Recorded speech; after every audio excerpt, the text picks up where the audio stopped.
Sejam bem-vindas e bem-vindos ao nosso terceiro episódio do Podiaga. É um programa em formato podcast que pertence à Superintendência de Gestão Ambiental da Universidade Estadual do Maranhão. Este programa foi criado como iniciativa para abordar temas de importância como saúde planetária, meio ambiente, sustentabilidade, tecnologia, legislação ambiental, Agenda 2030 e seus 17 Objetivos de Desenvolvimento Sustentável, o Green Metric, que é um ranking internacional que mede os esforços de cada universidade em avançar sobre sustentabilidade, Agenda Ambiental na Administração Pública, a 3P, Soluções para o Desenvolvimento Sustentável para a Amazônia, SDSN, e os avanços da UEMA em sustentabilidade. No dia de hoje, temos a honra e o privilégio de receber a professora doutora Maria do Socorro Naus Lourenço, e vamos abordar como tema principal a importância do Programa de Gerenciamento de Resíduos Químicos na Universidade Estadual do Maranhão. A professora Socorro, ela possui graduação em Química Industrial pela Universidade Federal do Maranhão, especialista em Química do Meio Ambiente pelo Instituto Nacional de Pesquisa da Amazônia, INPA, mestre em Química Analítica pela Universidade de São Paulo, do campus de São Carlos, doutora em Zootecnia, Nutrição Animal, pela Universidade Estadual Paulista, Unesp, Júlio de Mesquita Filho, Faculdade de Ciências Agrárias e Veterinárias do campus Jaboticabal. É professora adjunta 4 da Universidade Estadual do Maranhão, lotada no Departamento de Química, campus São Luís. É professora do Departamento de Química há 36 anos e atua na área de Análise Química e Meio Ambiente. Atualmente, também a professora Socorro, ela é responsável pelo projeto e desenvolvimento de resíduos químicos vinculado à Divisão de Impactos Ambientais da Superintendência de Gestão Ambiental da UEMA. Professora Socorro, muito bem-vinda, uma honra lhe receber. Hoje vamos abordar, no nosso terceiro episódio do Podiaga, o tema da importância do programa de gerenciamento de resíduos químicos na Universidade Estadual do Maranhão. Para quem nos está assistindo ou para quem nos está ouvindo, lembrando que este podcast vai ficar disponível no canal oficial da UEMA no YouTube e no canal oficial da UEMA no Spotify. Professora, por favor, a senhora poderia nos explicar o que significa um programa de gerenciamento de resíduos químicos? Bom, primeiramente eu queria cumprimentar a todos, agradecer também o convite feito a mim pelo professor John, agradecer a toda a equipe da AGA, no nome da professora Andréia de Araújo, por me dar essa oportunidade, de trabalhar com os resíduos químicos em nossa instituição. E eu espero que esse seja um momento em que nós possamos ter reflexões bem importantes, tanto para aqueles que vão estar ouvindo, vão estar nos assistindo, e também para as instituições que têm interesse em sustentabilidade. Muito bem, vamos falar um pouquinho sobre o que vem a ser gerenciamento de resíduos químicos. Para que comecemos, eu gostaria, professor, que nós lembrássemos de um dia a dia comum de nossas vidas, onde nós geramos resíduos. Nós geramos resíduos todos os dias, não é verdade? E, nesse sentido, nós podemos estabelecer duas verdades. A primeira verdade é que o que é resíduo para mim, necessariamente não é resíduo para o outro. Interessante. Existem muitos itens no lixo comum que pode ser reciclado, que pode ser reutilizado, tratado. Então, nós temos essa primeira verdade que eu queria que nós considerássemos para entender o que é esse processo de gerenciamento de resíduos químicos. O segundo A segunda verdade é que nem todos os resíduos que nós geramos são perigosos, ok? Nem todos são perigosos. Então, de posse dessas duas verdades, nós podemos levá-las para agora a área do laboratório. No laboratório acontece a mesma coisa. Existem determinados reagentes químicos que não são mais interessantes, não serão mais utilizados em determinados laboratórios, mas que necessariamente não devem ser descartados, porque eles podem ser utilizados em outros laboratórios. Também os resíduos e os reagentes químicos existentes nos laboratórios, nem todos são perigosos. Então, pensando nessa situação, nós começamos a perceber que há necessidade de termos normas, de termos processos para que nós possamos gerenciar todos esses produtos químicos existentes no laboratório. Então, nós podemos dizer que o que seria o gerenciamento de resíduos? Seria um conjunto de normas que vai envolver desde o planejamento, monitoramento, acompanhamento desse processo, execução do processo, né? Sempre com vistas a dois itens: controle e organização. Controle e organização. Então, essas etapas são postas em práticas de forma a obtermos, a chegarmos a objetivos específicos de forma eficiente, segura e eficaz.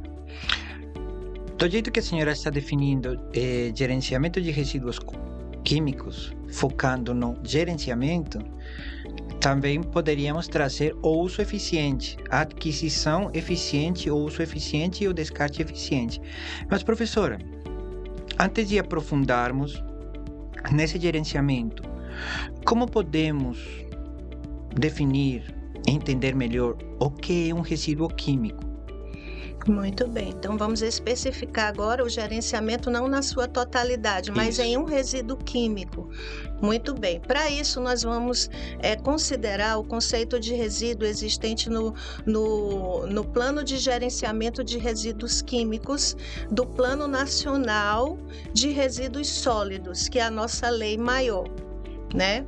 Então, a nossa lei maior, ela define um resíduo químico como todo material que é proveniente de uma atividade humana, e esse material pode ser reciclado, pode ser tratado e pode ser reutilizado, ok?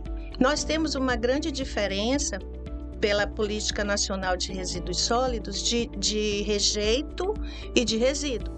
O rejeito já é um tipo de resíduo no seu último estágio que não há condições de ser tratado, reciclado e reutilizado. O rejeito ele segue direto para a sua destinação final e geralmente são os aterros sanitários ou os aterros industriais que são utilizados. Então, do ponto de vista técnico, nós temos definições diferentes. Resíduo é aquilo que pode ser reutilizado e tratado. Rejeito é aquele que não tem mais jeito, ele precisa ser depositado de forma segura, né? Agora, do ponto de vista operacional, tanto resíduo quanto rejeito devem ser tratados da mesma forma em um laboratório. Voltando a palavra gerenciamento para dar continuidade àquela definição muito bem definida pela senhora, esse processo de gerenciamento, ele tem fases? Ele tem uma sequência lógica? Como funciona? Tem, professor, tem várias fases. A maioria desses programas, né, que são regidos e feitos pelas instituições, trazem 6 fases. No mínimo 6 fases. Nós vamos falar um pouquinho delas para a gente compreender. A primeira fase é a fase da identificação e classificação. Então, vamos imaginar que eu sou um professor, que eu trabalho em um determinado laboratório e eu sou responsável por aquele laboratório. A primeira coisa que eu preciso tomar pé é de tudo que existe naquele laboratório. Então, eu preciso saber identificar quais são os reagentes químicos, quais são os reagentes químicos que são sólidos, que são líquidos, quais são os reagentes que formam gases. Eu preciso conhecer a dinâmica dos reagentes. Por quê? Porque esses reagentes serão os nossos resíduos. Esses reagentes, eles irão reagir nas pesquisas, nas aulas experimentais e vão formar os nossos resíduos. Primeiro eu identifico os reagentes, depois eu preciso classificá-los. E aí eu vou classificar em perigosos e não perigosos. Lembra lá do lixo comum do nosso dia a dia? Nós teremos o quê? Resíduos que são perigosos e não perigosos. Os não perigosos, eles serão mais fáceis de gerenciar. Aquele que dará mais trabalho serão quem? Os perigosos. Dentro dos perigosos, nós vamos subclassificar. Nós temos os inflamáveis, os corrosivos, os altamente reativos. Então, toda essa subclassificação, ela vai facilitar mais tarde as outras etapas que compõem o gerenciamento. Muito bem. Identifiquei e classifiquei. Essa é a primeira etapa. A segunda etapa seria a parte da segregação. De forma ideal, cada laboratório deveria ter uma sala separada para fazer o seu gerenciamento de resíduos. Seria o ideal, né? E não acontece. A maioria dos laboratórios, né, não tem uma sala separada para gerir, para gerenciar, para manipular esses resíduos químicos. Não, né? Então, nós deveríamos ter essa sala, lá nós iríamos fazer a segunda parte, a parte da segregação, que geralmente é feita dentro do laboratório quando a instituição já tem um programa de gerenciamento de resíduos químicos. Segregar significa separar. Nesse momento, o professor responsável, ele vai precisar ter uma noção de produtos químicos, de compatibilidade química. Eu vou precisar separar os ácidos, vou precisar separar os oxidantes, vou precisar separar os metais, vou precisar separar os solventes orgânicos. Então, eu vou separando as classes de produtos de acordo com a sua compatibilidade química. Quer dizer que se eu não tiver o conhecimento necessário, eu posso misturar de forma errada 2 resíduos químicos e pode ter uma reação perigosa. Justamente, esse é o grande perigo. É como se nós estivéssemos num estádio de futebol e fossem jogar quem? O Brasil e a Argentina.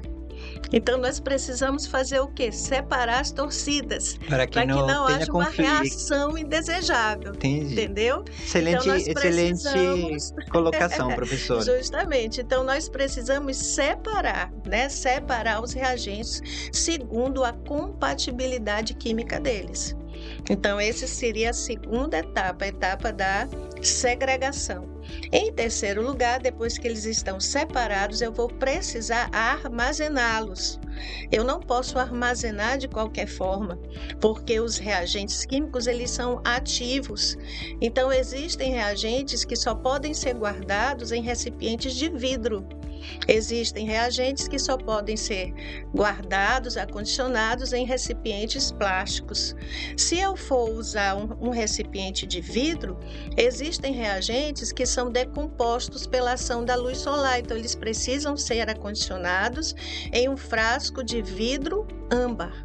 Âmbar é uma coloração escura. Uma coloração mais escura, portanto esse vidro é um pouco mais caro, mais porque oneroso. Ele recebe, né, um tratamento diferenciado. Então, logicamente, eu tenho os vidros mais baratos, né, que são aqueles mais claros, que vão poder ser utilizados, destinados para aqueles que podem ser colocados ali de forma tranquila, sem haver decomposição. Fazendo um pequeno parêntese, professora, eu fiquei muito interessado, curioso na parte da segregação, que foi o começo desse tópico que estamos, neste momento, elucidando. O uso desse vidro âmbar, ele para armazenamento do produto químico antes de ser usado e também quando já se tem o resíduo desse produto, nas duas fases? Sim, você pode reutilizar o produto. O produto ele já vem de fábrica no seu recipiente correto, adequado, né? Que no caso seria, se necessário, na coloração âmbar do vidro. Sim, um exemplo, ácido clorídrico. Ele vem em um vidro de coloração âmbar. Quando eu terminar de usar aquele ácido, eu posso reutilizar aquele vidro para guardar soluções desse ácido. Se eu for reutilizar esse vidro para guardar outra solução, o que eu irei fazer? Eu terei que limpar esse vidro, lavar esse vidro previamente. Só que a água de lavagem, ela se constitui um resíduo. Então, essa água de lavagem, ela terá que ser guardada em outro recipiente. Entende-se, por sinal, que não pode ser despejado na pia. Não pode. Entendi. Não pode ser despejado na pia, né? Quando nós colocamos os reagentes em frascos de plástico, também nós temos os tipos de plástico. Temos o de polietileno, PVC e vários tipos de plásticos que têm a ver com a reatividade daquele produto que será acondicionado ali naquele frasco. Também, ainda, na questão do armazenamento, nós temos a etiqueta. A questão de etiquetar de forma correta. Uma das coisas, professor John, que nós esquecemos muito no dia a dia, quando nós trabalhamos no laboratório, é tipo médico, né? O médico às vezes esquece e acha tudo muito comum que acontece no hospital. E as pessoas que vêm de fora às vezes acham, poxa, que pessoa fria, né? Porque já é o dia a dia. Então, nós que trabalhamos em laboratório, nós corremos o risco de esquecer que o laboratório é um local perigoso. Então, a etiqueta ela é algo muito importante. Eu preciso tirar, se eu for, por exemplo, reutilizar um vidro, um frasco, eu preciso retirar a etiqueta anterior, colocar uma nova etiqueta, bem especificado quanto aos riscos e perigos e que tipo de produto é aquele que está sendo acondicionado naquele local. Primeiro porque quem está fazendo essa reutilização do vidro e colocando uma substância química lá dentro, e no futuro próximo pode esquecer que produto colocou lá dentro. Sim. E segundo, porque outra pessoa pode manipular esse vidro e não saber com certeza que líquido está contido aí. Algo corriqueiro que nós podemos ver no dia a dia no laboratório são etiquetas originais e em cima, né, com um pincel escrito. Vamos supor que eu tenha ali uma etiqueta onde tem escrito formol e por cima do pincel escrito acetona. E aí? Qual que você vai considerar, né? Então, no laboratório, por ser um local de perigo, nós não podemos deixar nada que não seja bem organizado e bem explicado. Não pode pairar dúvidas. Para os químicos, acetona não significa nada, porque a acetona, nós temos vários tipos de acetona. A acetona é uma função química onde nós temos vários tipos de produtos químicos envolvidos lá dentro. Essa etiquetagem, professora, é recomendável que esteja acompanhada por data? Sim, data, quem manipulou, os perigos e riscos associados àquele material, se é a solução, a concentração daquele material, tudo isso é muito importante que seja colocado na etiqueta. Nós estamos na fase da segregação. Essa é a terceira etapa? Nós falamos já da identificação e classificação, depois falamos da segregação. Essa agora é o armazenamento. Agora nós armazenou, está tudo muito bonitinho, etiquetado, nós vamos agora para o transporte. Né?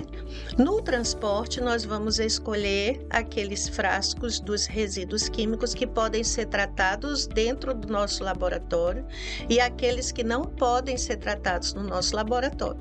Por que não podem ser tratados? Por falta de estrutura, por falta de conhecimento químico, né? Então, nós só podemos tratar alguma coisa se nós soubermos manusear aquele produto de forma correta.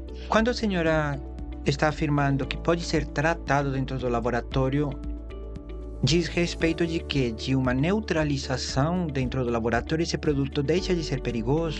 Tratar um resíduo químico, em primeiro lugar, significa minimizar o seu perigo.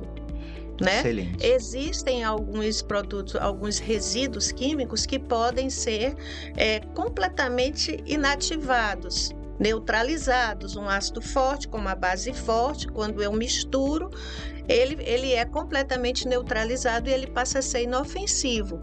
Mas existem alguns resíduos químicos que eu vou apenas minimizar, né, para que eu possa fazer um descarte correto e que preserve da melhor forma o sistema ambiental.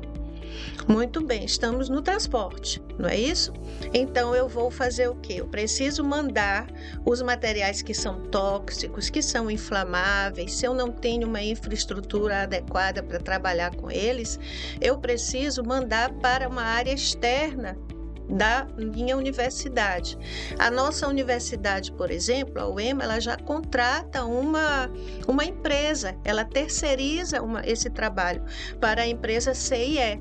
Essa empresa, ela passa aqui no nosso campus, aqui no campus São Luís, toda terça e toda sexta pela manhã. E nós já temos os pontos de coleta definidos, nós já temos alguns pontos, queremos ampliar mais esses pontos. Lembrando agora, nós temos no curso da biologia, nós temos na engenharia de pesca, nós temos nos laboratórios de solos, nós temos na veterinária. No hospital veterinário. No hospital veterinário. Então, nós temos já alguns locais onde esse transporte já é feito. Eles vão fazer um recolhimento seguro e vão transportar de forma segura. Chegando lá na empresa, eles vão fazer esse tratamento adequado, né? E aqueles que eu posso tratar aqui no meu laboratório, eles ficam aqui internamente armazenados de forma segura até que eu chegue na etapa do tratamento desse material. Ok? Esse seria o transporte. Próxima etapa, tratamento e descarte. Né? Ficaram aqueles que eu posso fazer o meu tratamento. Então, eu posso, inclusive, o professor, no caso, ele pode utilizar esse momento do tratamento dos seus resíduos como uma aula experimental. Né? Então, nós podemos aproveitar para treinar os nossos alunos, ensinar os nossos alunos a tratar um resíduo. Ao mesmo tempo, essa aula serve de treinamento e de prevenção. Sim, essa aula vai servir para criar no aluno uma consciência ética ambiental. Ele aprende na prática como ser um profissional que se preocupa com a sustentabilidade ambiental. Maravilha. Acho que de 20 anos para cá, professor, as instituições elas mudaram completamente a sua forma de pensar. Hoje em dia, antes de você elaborar uma aula prática, uma aula experimental em laboratório, é preciso que o professor que tem consciência ambiental faça uma escolha, né? Se realmente vale a pena executar aquela aula pelos resíduos que serão gerados, ou se é mais interessante não executar aquela aula e procurar uma outra que substitua, de forma que os resíduos que forem gerados sejam mais fáceis de tratar. Porque uma vez que o resíduo foi gerado, ele não vai sumir de qualquer jeito. Ele vai precisar ser tratado corretamente, identificado, classificado, tratado, armazenado, tratado até o descarte correto. Estamos na etapa do transporte, muito bem. Não, estávamos na etapa do tratamento e descarte, né? Dando um tratamento adequado, né? E aí então ele vai estar apto para o descarte. Nesse tratamento, nós temos algumas, como eu falei, que pode ser uma aula prática. Por quê? Porque existem algumas técnicas que são técnicas simples, como a neutralização, que você citou, como a precipitação. Vamos supor que eu tenha uma solução que seja de cobre, né? Um sulfato de cobre, por exemplo, uma solução de sulfato de cobre. O que é que eu posso fazer? Eu tenho 1 litro dessa solução. Eu posso fazer uma precipitação do cobre, ele vai virar um sólido num volume muito pequenininho, né? Então vai ser mais fácil de armazenar, vai ser mais fácil de transportar também. Então nós podemos ter tratamentos que nós vamos neutralizar completamente, inativar, e aqueles que vão diminuir o volume, aqueles que serão reciclados e aqueles que são os rejeitos, que não tem como ser tratados e eles vão para disposição final. Ok? E por Muito fim, bem, professor. Nós temos a última etapa. Nós temos a etapa... A sexta. A etapa do monitoramento. O monitoramento, ele precisa ser contínuo. Imagina um professor que tem um projeto de pesquisa aprovado, vai chegar mais 3 reagentes novos. Então, esses reagentes, eles vão precisar ser identificados, classificados, segregados, armazenados, todas as etapas. Então, esse monitoramento, esse controle contínuo, esse trabalho, né, esse ciclo de trabalho, ele precisa ser constante. E, se a senhora me permitir complementar, não só o monitoramento, como a capacitação. Por quê? No nosso processo de graduação, depois passamos por mestrado, doutorado, pós-doutorado, as equipes do laboratório são muito dinâmicas.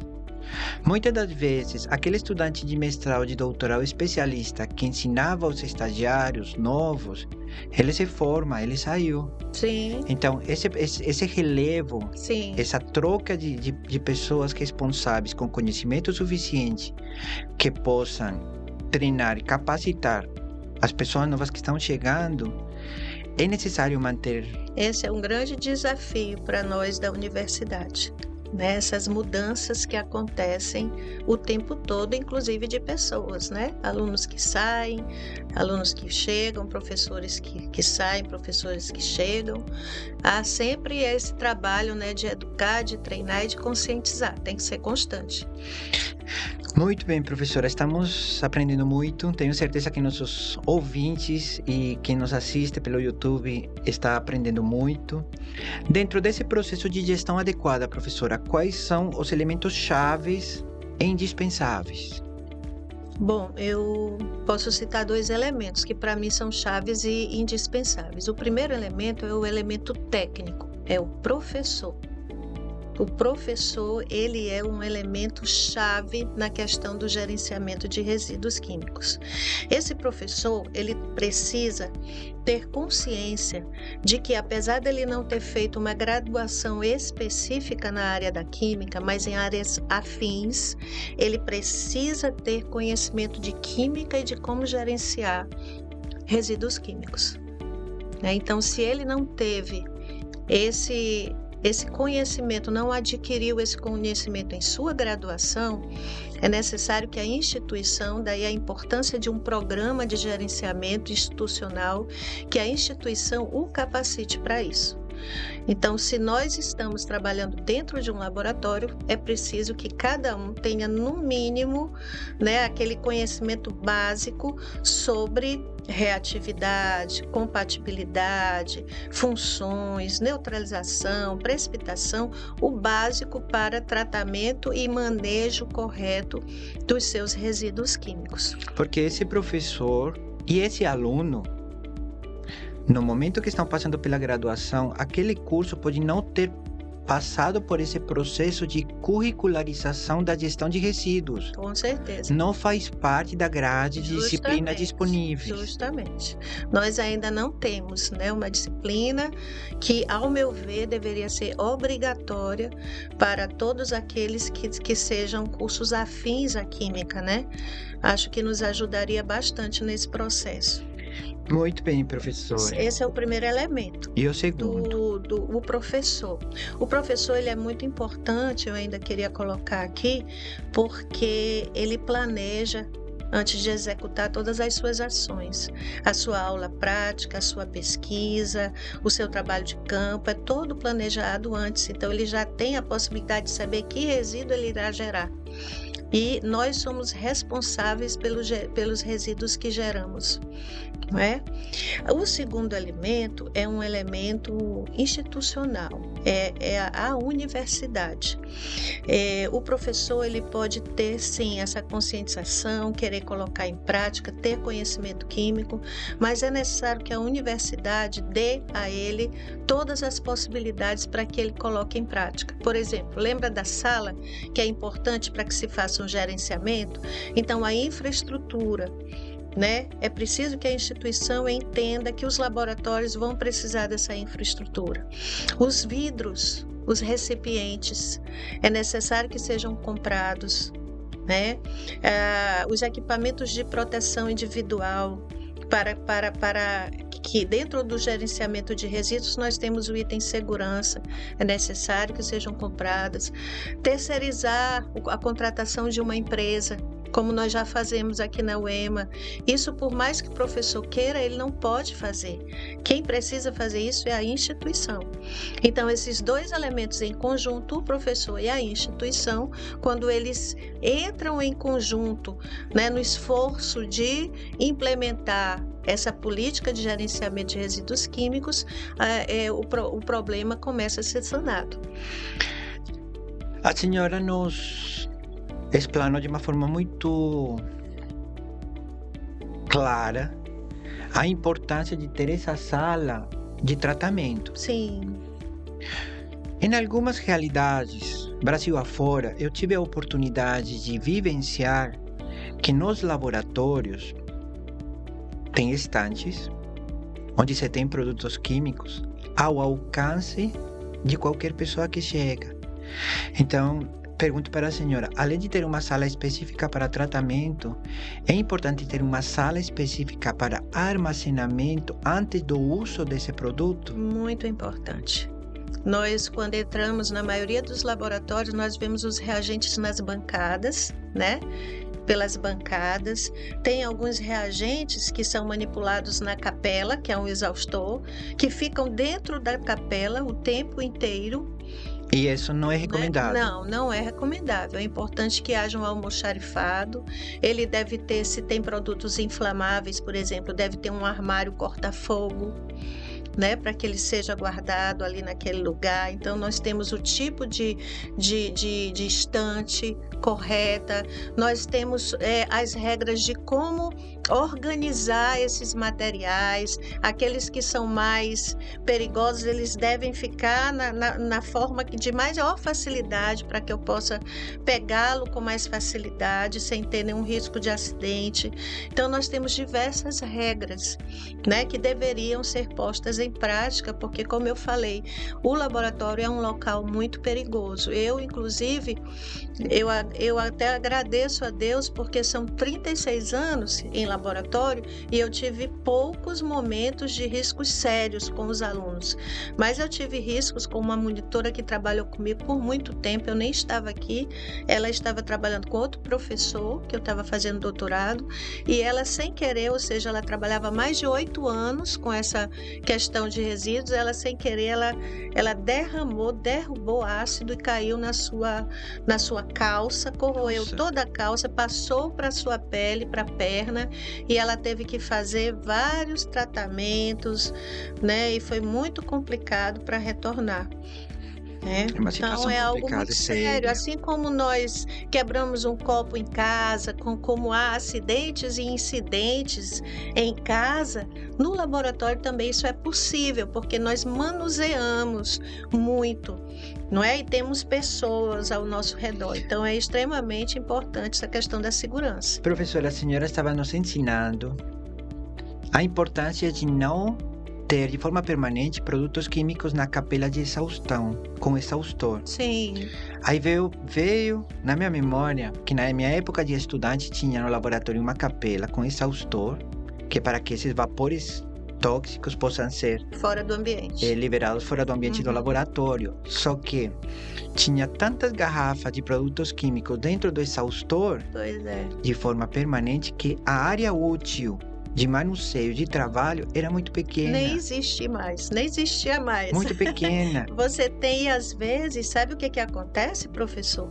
As pessoas não fecham direito a tampa, né? Então, você vai manusear, a tampa já está aberta, existem alguns ácidos que são voláteis, você chega perto da capela, a capela não está ligada, portanto, você está aspirando aquele ácido que está com a tampa aberta ali dentro da capela. Você não tem espaço e você também corre o risco de aspirar o material que não está fechado. E com pouco espaço, os riscos de manuseio, de derrubar, de misturar. Já não é fácil, né? Manipular com o vidro na sua frente e a sua mão lá dentro. Ainda mais com vários recipientes, né? Ao redor, fica mais complicado. Muito bem, professora. Agradeço mais uma vez a oportunidade e a honra de receber a senhora. Tenho certeza que estamos aprendendo questões fundamentais para nosso cuidado dentro do ambiente de trabalho de um laboratório que manuseia e usa produtos químicos. No Brasil, professora, como nós estamos de regulação, de legislação? Olha, o Brasil ele tem diversas regulamentações, elas são mais específicas para as indústrias. Nós não temos para as universidades uma regulação específica, mas é lógico que dentro dos resíduos industriais estão contemplados os resíduos químicos. Então, as legislações brasileiras voltadas para resíduos industriais devem ser colocadas em práticas, e devem servir como normas para as universidades brasileiras. Eu até queria citar aqui algumas regulamentações que nós temos. A nossa maior regulamentação legal do nosso país é a Política Nacional de Resíduos Sólidos, que eu já citei no início, Então, ela vai estabelecer diretrizes de gestão integrada para todos os resíduos sólidos. Quando falamos em resíduos sólidos, nós não estamos falando no estado físico do resíduo. Um resíduo sólido, ele pode ser líquido, pode ser gasoso, desde que ele esteja contido em um recipiente. Quando ele não está dentro de um recipiente, ele é um efluente. E aqui a gente não está tratando de efluente, nós estamos tratando com resíduos. Então, resíduos sólidos correspondem a todos os resíduos existentes na universidade. A gente pode olhar a universidade como uma pequena cidade. Então, aqui dentro nós temos uma diversidade de resíduos. A Política Nacional de Resíduos Sólidos, ela vai, então, trazer todas essas diretrizes, como tratar tudo isso, todos os resíduos existentes. Em seguida, nós temos a resolução do CONAMA, número 313, do ano de 2002. Ela vai focar no inventário de resíduos sólidos. Então, professor, aquela primeira etapa que nós conversamos, identificação e classificação. Identificar e classificar é fazer um inventário, um levantamento. Então, ali você encontra modelos de fichas, você encontra como fazer um inventário. Então, é lógico que essa resolução é muito importante para nós enquanto instituição universitária. A resolução a norma da ABNT-NBR 10.004, do ano de 2004, ela vai trazer a classificação dos resíduos sólidos quanto aos seus riscos potenciais. Lembra que a gente precisa dividir em perigosos e não perigosos? Onde eu encontro isso? Nessa lei. Então, essa lei ela pode servir de base para que nós possamos aprender a classificar os nossos resíduos. A norma regulamentadora NR25, ela vai regular o gerenciamento, incluindo manipulação e descarte, ou seja, ela vai trazer como foco explicações sobre como manusear produtos químicos e como descartar de forma segura. Exemplo simples, o ácido clorídrico. O ácido clorídrico é muito forte, ele reage com o vidro. O vidro é feito de sílica, ele reage com o vidro. Então, ao trabalhar com um ácido clorídrico em laboratório, eu preciso primeiro colocar água para depois colocar o ácido sobre a água. Então, essa forma correta de manipular para evitar acidentes. Essa lei, essa norma, ela traz essas regulamentações. A Agência Nacional de Vigilância Sanitária, Anvisa, ela vai focar mais no armazenamento. A questão da escolha dos frascos, dos reagentes, um local separado para armazenar, Então, cada uma traz uma contribuição muito importante para um programa de gerenciamento. Nós temos o Decreto 7.404 de 2010, que vai trazer medidas de minimização de geração de resíduos, minimizar a geração de resíduos. Eu vou preparar uma solução, mas essa solução vai servir só para essa aula prática? Ou eu posso planejar 5 aulas práticas que eu vou usar essa solução? Quanto eu vou usar em cada eu vou preparar 1 litro? Quanto eu vou usar em cada aula? A minha aula vai ser demonstrativa ou os alunos vão executar? Vai ser execução individual ou vai ser execução em equipe? Então, para que não sobre material, né? Então, essa parte tem a ver com a minimização da geração de resíduos químicos. Que vem desde o momento da idealização da aula, passando pelo planejamento, a execução justamente, e o gerenciamento do resíduo. Justamente. O planejamento é o primeiro item, né?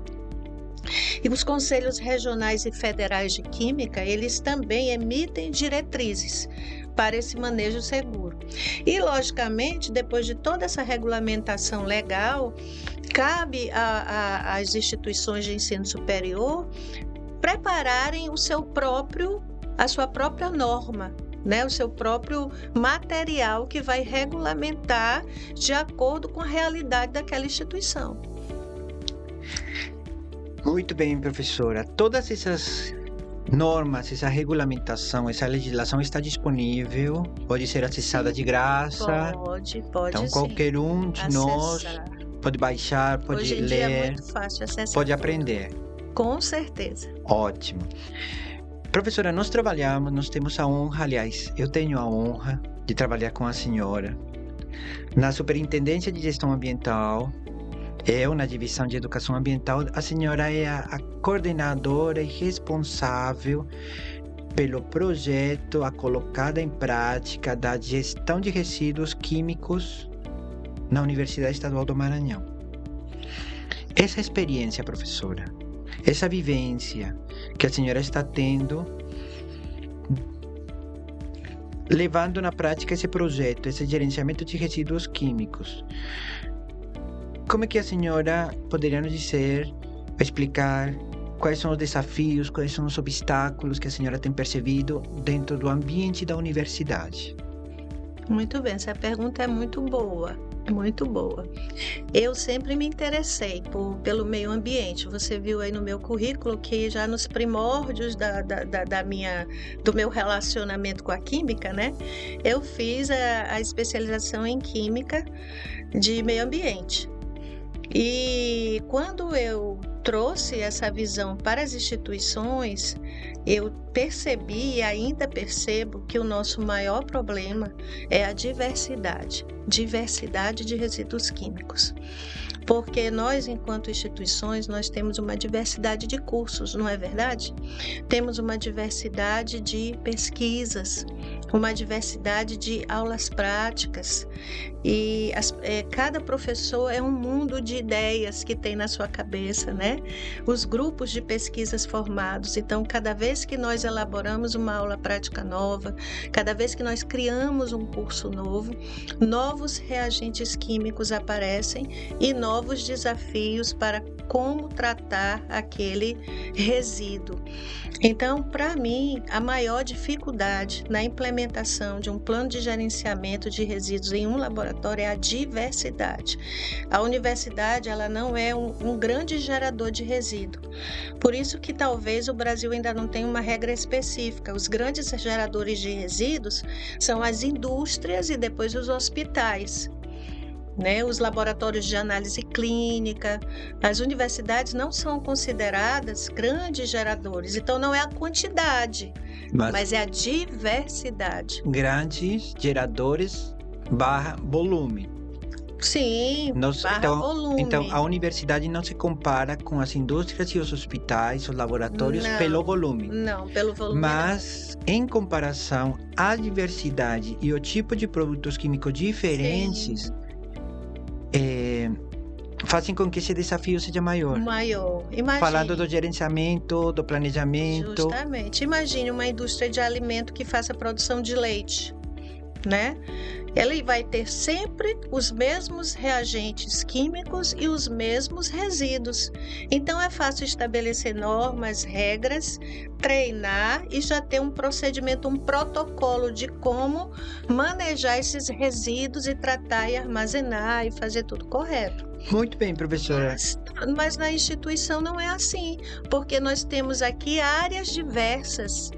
Então, é como se nós tivéssemos várias áreas, mini indústrias pequenas, são visões diferentes e uma diversidade de produtos.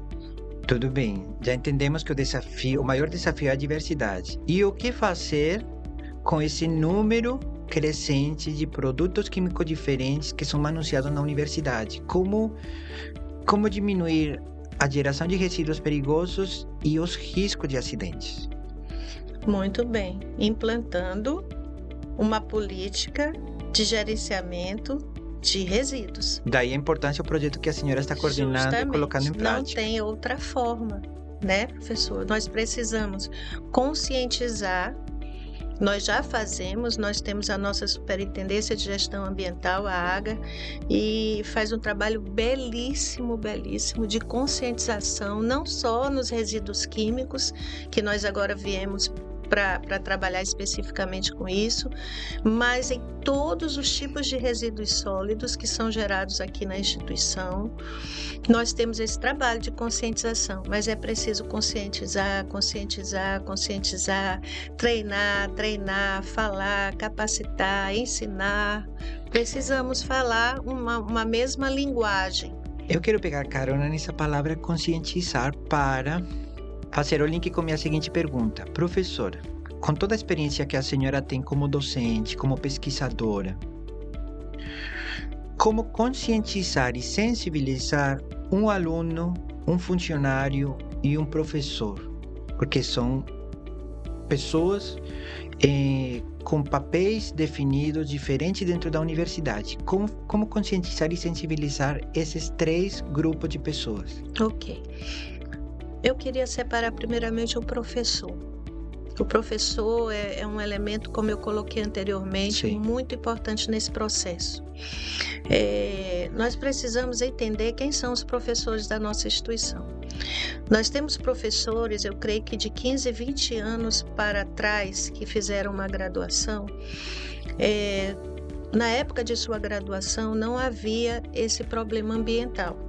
Eu sou uma dessas professoras que na minha graduação nós trabalhávamos com uma diversidade de produtos químicos e o professor na época descartava na pia normalmente, porque não havia esse problema ambiental. E sem nenhum remorso. Sem nenhum remorso. Não havia esse problema ambiental. As pessoas descartavam há um tempo atrás lixo na rua. Jogavam papel, cigarro, copo, não é? Hoje em dia nós já vemos outros hábitos na nossa sociedade. Da mesma forma acontecia com os laboratórios. Então a primeira coisa que a gente precisa compreender é que nós temos professores que ainda não têm essa consciência. Porque essa consciência ela não foi produzida no momento certo da graduação. Então são pessoas que requerem um auxílio maior, né? Segundo, depois dessa consciência é preciso treinar. Se esse professor ele não foi conscientizado e não havia necessidade dessa consciência, ele não sabe gerenciar resíduo químico, ele não sabe identificar, ele não sabe classificar. Ele pode até saber se ele tiver feito um curso, né, de especialização, um mestrado, um doutorado, mas talvez nem mesmo nesses outros cursos ele tenha visto alguma disciplina relacionada a isso, né? Então, eu entendo que o professor ele precisa compreender a importância, né, desse trabalho de gerenciamento de resíduo. Nós também precisamos considerar, professor, a forma como a pessoa é. Tem pessoas que são estruturadas e tem pessoas que não são estruturadas. Você concorda? E nós sabemos que para esse tipo de trabalho, eu creio que já deu para perceber que uma pessoa não estruturada, que é aquela que tem dificuldade de planejar, dificuldade de olhar o que vem à frente, e existem muitos colegas nossos que estão assim, ele vai ter uma dificuldade muito maior de gerenciar resíduos.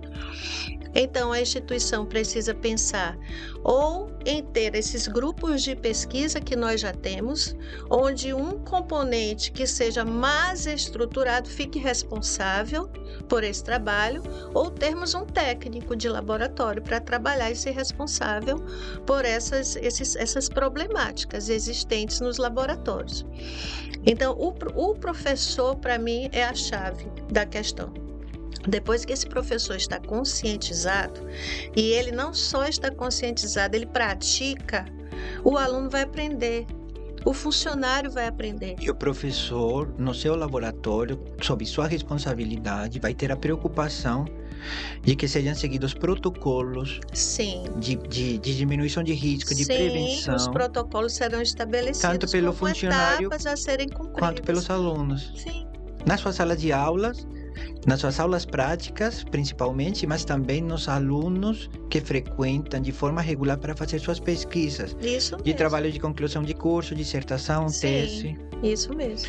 Professora, partindo para a nossa fase final do podcast,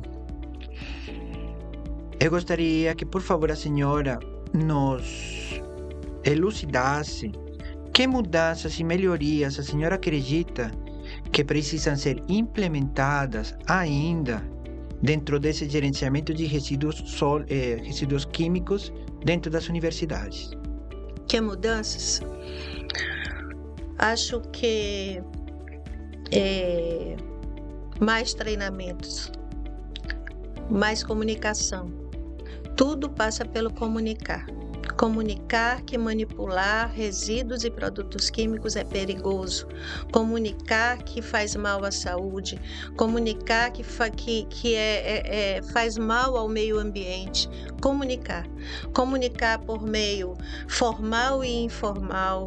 Comunicar por meio presencial ou online. Preparar cartilhas, vídeos explicativos, podcasts, primeira série, segunda, terceira, quarta, né?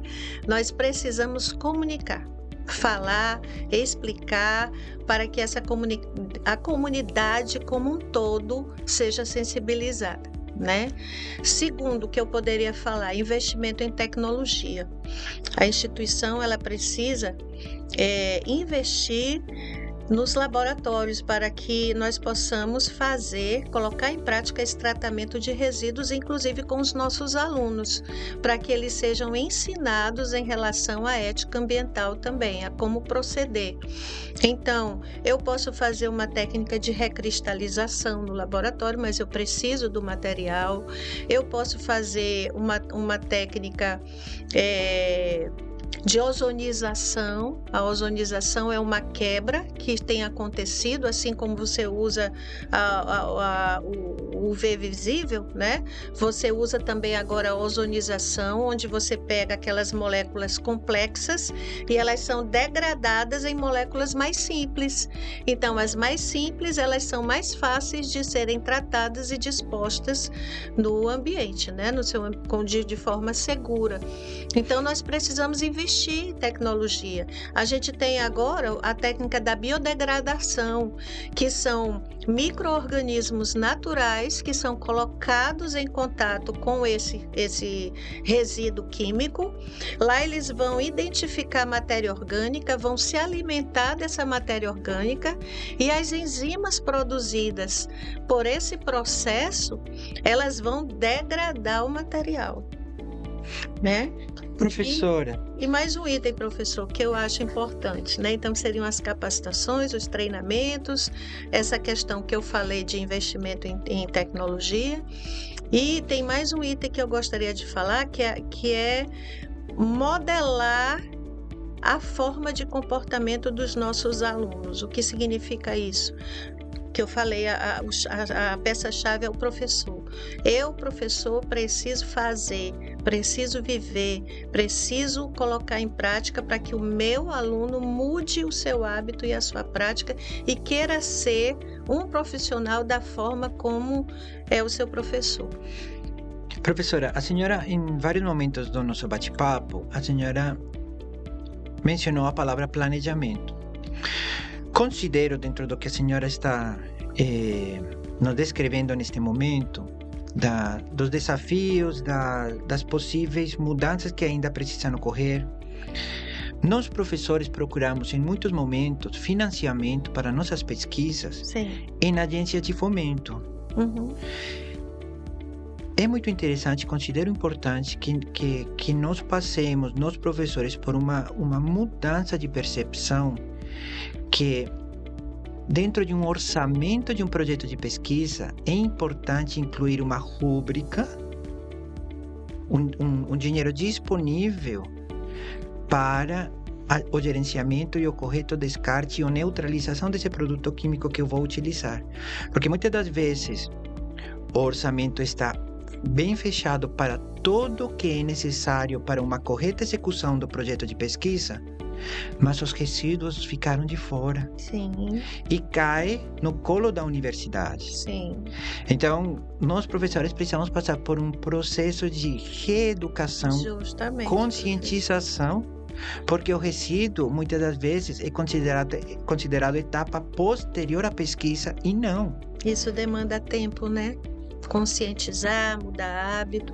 Perceba que quando nós trabalhamos no laboratório, as vertentes que mais chamam a atenção é a segurança do aluno.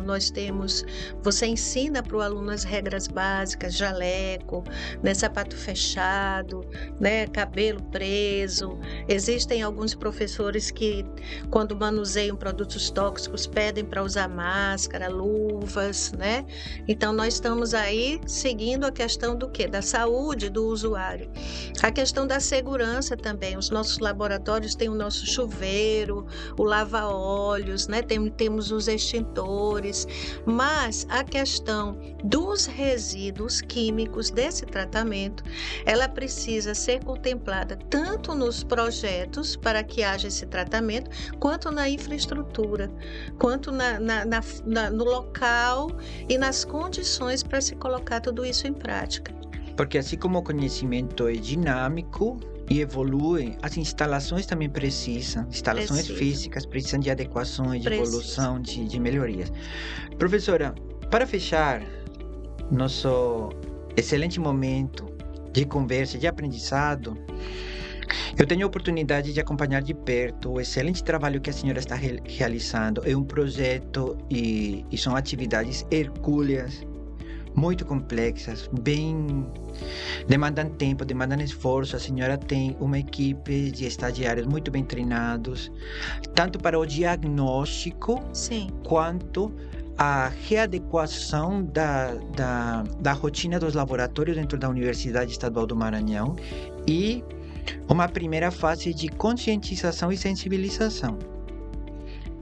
Professora, eu quero agradecer mais uma vez, aproveitar para deixar em aberto um segundo convite, para que a senhora possa trazer com mais detalhe as experiências vivenciadas nessa execução desse projeto, dessa vivência do gerenciamento de resíduos químicos na UEMA. Por que não, em uma próxima oportunidade, trazer 1 ou 2 estagiários que estão passando por esse treinamento e estão treinando os funcionários e os alunos dos laboratórios, estagiários que trabalham com a senhora, que possam nos contar as suas experiências. Porque eu tenho certeza absoluta que quem está trabalhando com a senhora, que são alunos da graduação, eles já vão ser uns profissionais diferenciados. eu gostaria de agradecer, professor John, por essa oportunidade. O convite que foi feito a mim já está aceito. Achei excelente podermos trazer, sim, os estagiários que estão vendo de perto esse trabalho. E, assim, quanto mais oportunidade nós tivermos para falar, para explicar e para ajudar a nossa instituição, melhor. Eu gostaria de parabenizar a nossa instituição também. Nós já temos o nosso plano de gerenciamento de resíduos sólidos, ele foi aprovado em dezembro de 2022. Excelente. E ele já está em processo de implantação. Isso significa que a nossa instituição, ela é relevante, ela tem uma responsabilidade ambiental. E o meu desejo é que ela seja um modelo, né, de instituição nessa área de gestão ambiental. Referência. Muito obrigada, professor, por esse momento tão agradável e tão importante para a nossa instituição. O primeiro de vários, professora, por favor. Para fechar, eu quero agradecer a professora doutora Andrea Araújo do Carmo, nossa superintendente de gestão ambiental da Universidade Estadual do Maranhão, a professora doutora Lídia Chaica, que é a coordenadora geral da UEMANET, a professora Cristiane Costa Peixoto, que é coordenadora administrativa da Divisão de Desenho Educacional da UEMANET, e ao Felipe Aragão, que é o nosso designer de vídeo. Muito obrigado. Este podcast, este programa ficará disponível em breve no canal oficial da UEMA, no YouTube e no canal oficial da UEMA no Spotify. Muito obrigado.